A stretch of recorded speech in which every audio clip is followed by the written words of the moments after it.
Bonjour, bonjour à toutes et à tous, ravi de vous retrouver pour un temps de parole en direct à la radio et à la télévision. Il est avec nous comme tous les samedis matins du reste hein, sur Kwezi. C'est El Mamoun qui est avec nous. El Mamoun, bonjour. Bonjour Patrick. Merci une nouvelle fois d'avoir accepté notre invitation. Ça y est, on a déjà attaqué le dernier tiers de cette période de Ramadan. En quoi ces 10 derniers jours sont importants ?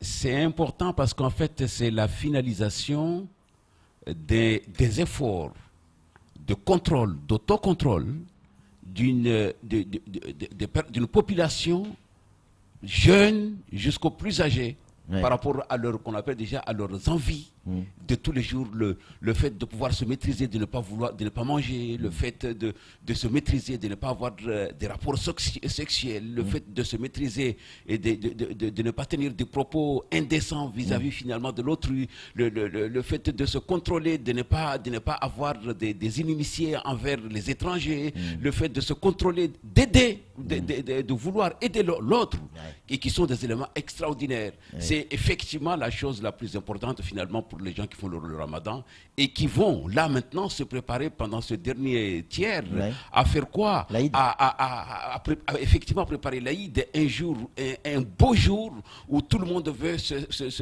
s'habiller le mieux possible, avoir sa maison qui brille et qui est finalement, qui sont tous là une expression du sentiment d'avoir rempli son devoir Mais vous reviendrez sur ce plateau pour nous parler de l'Aïd. Est-ce que ces 10 derniers jours sont les plus difficiles pour un fidèle? Physiquement, oui. Mais mentalement, c'est certainement formidable parce qu'en fait, on a toujours dans la tête ce sentiment d'avoir bien accompli son devoir. Moi, je sais que physiquement, à l'âge de 60 ans, à partir de 15 heures, je commence à me sentir un peu fatigué. Alors que j'ai mon petit qui a 7 ans, 8 ans, et qui le fait, mais alors, on lui a dit de ne pas faire, mais il le fait, il est à l'aise. Je suis même surpris de voir qu'à cet âge-là, il tient mieux que moi, quoi. Mais le mental y étant, mais fondamentalement, on est heureux d'y être parvenu.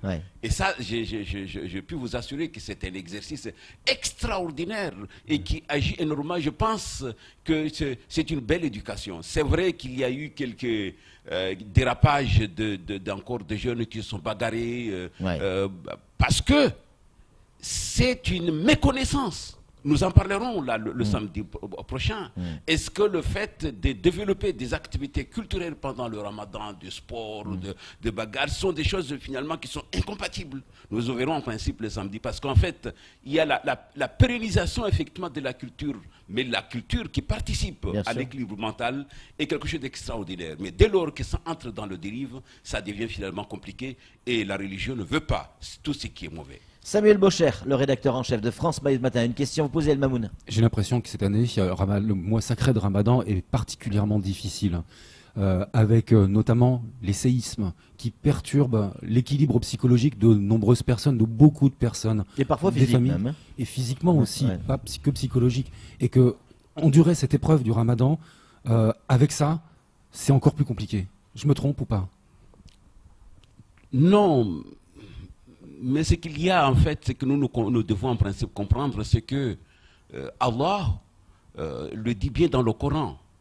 Il a créé les hommes, il a créé la terre, il a créé qu'on appelle déjà le cosmos. Et quand il s'agit de la création donc de la terre, il a dit que ne voyez-vous pas, il s'adressait à qui? Aux incrédules, aux gens qui ne croyaient pas. Ne voyez-vous pas que j'avais créé la terre d'un seul tenant et qu'après je l'ai séparé et que j'ai couvert cette terre-là donc d'une couche. En fait, la couche, c'est quoi? C'est l'écorce terrestre. Et que des mouvements sont visibles par la création de montagnes qu'il a encore expliquées comme étant des pieux qui participent aux équilibres, n'est-ce pas, donc du milieu physique. Quand on peut entrer dans ce domaine-là, on l'expliquera correctement que c'est le phénomène physique aujourd'hui expliqué scientifiquement, depuis la théorie des Wegener jusqu'à aujourd'hui, à la recherche de la prévention sur les séismes, ce qui peut en principe se passer, ce sont des choses qui sont dites, n'est-ce pas, dans l'islam, mais en alerte, en questionnement, pour que finalement, pour dire aux fidèles que je suis capable de tout. Donc c'est pas Dieu qui a créé ces séismes alors?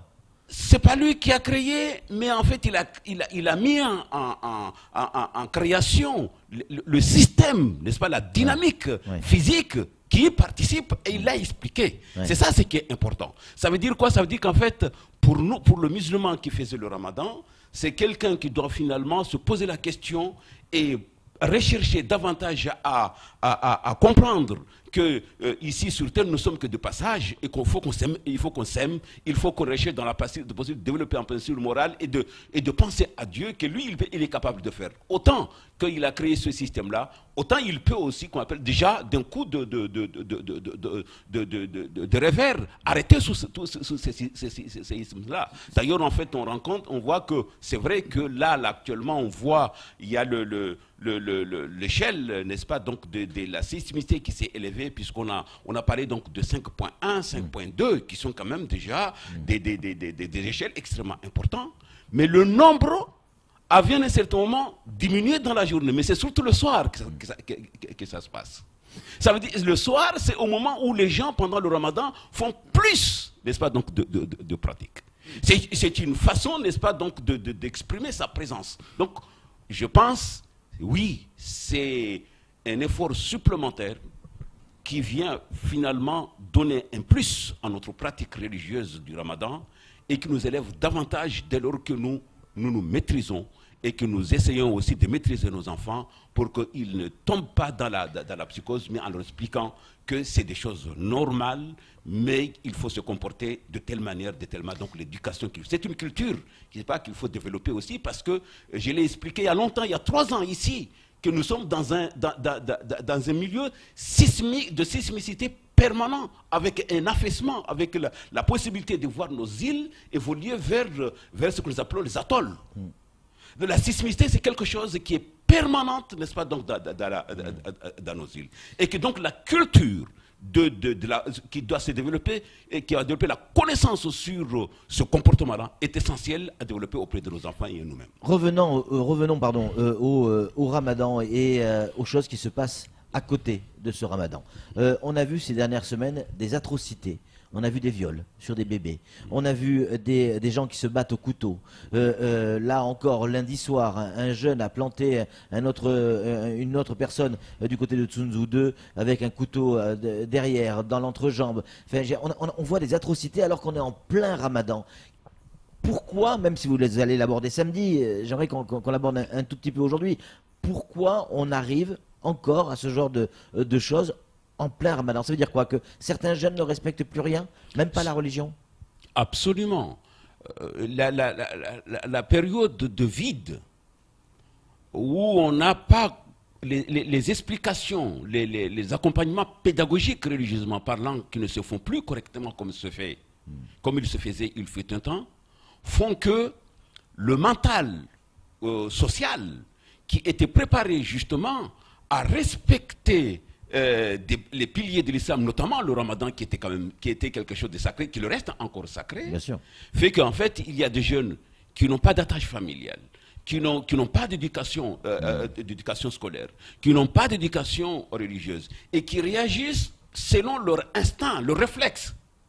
Or, l'instinct et le réflexe direct, ce sont des sentiments qui sont maîtrisés par rapport à l'apport. Oui, mais là vous parlez de jeunesse, El Mamoun, mais pardon, mais... Celui qui a fait la bêtise, c'est déjà quelqu'un qui est... Celui, par exemple, qui a... Regardez le viol, c'est un monsieur de 50 ans, sur un bébé de 10 mois. Absolument. Et il est musulman. Absolument. Et oui, il est musulman, oui. Donc a priori, il fait ramadan. Donc, je ne sais pas comment on peut expliquer ça. La personne qui commet une telle atrocité relève de 3 choses. La première, c'est l'incapacité de se contrôler. C'est quelqu'un qui est commandé par ses réflexes physiques et sensationnels. C'est un malade.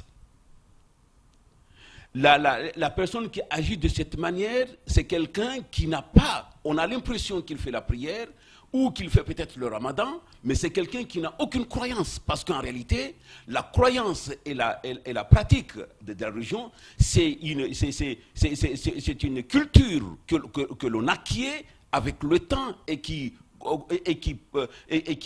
fabrique un homme normal. Donc avoir déjà ces deux éléments fondamentaux, faut que si la personne a raté cela, il devient qu'on appelle un malade extraordinaire. La troisième chose qu'il y a, c'est le manque de veille, de vigilance, dirais-je, de la maman qui donne à quelqu'un qu'il croit. Peut-être que c'est une personne. C'est un membre de la famille, c'est l'oncle du papa. Donc, il ne le connaît pas. Peut-être que c'est quelqu'un qui a dû commettre des choses finalement. Donc, quand je dis qu'il y a un travail moral, un travail mental, à faire dans la société, c'est un désert. Et que des personnes comme celle-là doivent effectivement subir les sanctions les plus dures. Est-ce que la religion, et ce quelle qu'elle soit, est-ce que la religion doit pardonner un homme comme ça? Le pardon est de Dieu. Et Dieu pardonne, quelle que soit la faute, mais dès lors que vous demandez pardon avec sincérité. Et la sincérité, ça signifie quoi? Ça signifie de ne pas répéter, de ne pas récidiver. Parce que quand vous récidivez, vous annulez le pardon. Et pour arriver à ce niveau donc, de demande de pardon, qui peut être, qu'on appelle déjà, qui peut être donné par Dieu, il faut effectivement un travail d'auto-contrôle et d'exercice mental qui permettent effectivement d'être dans ces dispositions-là. Il y a un travail d'un accompagnement psychologique. Il nous reste 1 minute. Quel conseil vous voulez donner, on peut donner aux fidèles pour cette dernière tranche de Ramadan? C'est de se préparer au zakat. Le zakat, Til-Fitr, qui est un don que l'on donne pour purifier son jeûne. C'est un don qu'on donne aux plus pauvres, n'est-ce pas, qui n'ont pas la possibilité peut-être de se faire des jolis rideaux, de se faire de beaux repas ce jour-là, mais qui est nécessaire, parce qu'en fait, nous aussi, nous en bénéficions de ce don-là dès lors que nous ne savons pas, parce qu'en faisant Ramadan, je peux te regarder mal. Le fait de te regarder mal et de penser mal de toi, c'est une faute, mais c'est ce qu'on appelle une petite faute. Pour laver cela, c'est le zakat. Ça, c'est la première. C'est-à-dire donner aux plus pauvres? Donner aux plus pauvres, n'est-ce pas? Et préparer l'Aïd aussi en aidant les plus démunis? Absolument. Et la deuxième chose fondamentale que je dirais, c'est davantage d'augmenter notre élan vers l'autre, l'amour. L'amour vers l'autre, parce que vous savez qu'en fait, c'est pendant cette période de Ramadan que le pardon est extraordinaire par Dieu, mais aussi que nos actes sont multipliés, les bienfaits sont multipliés d'une façon infinie par Dieu. Donc en fait, aimer l'autre, c'est une façon aussi d'améliorer davantage les biens que l'on reçoit de son Ramadan. Merci beaucoup El Mamoun, pour ces belles paroles. C'est tout pour ce temps de parole. Tout de suite, la suite de nos programmes.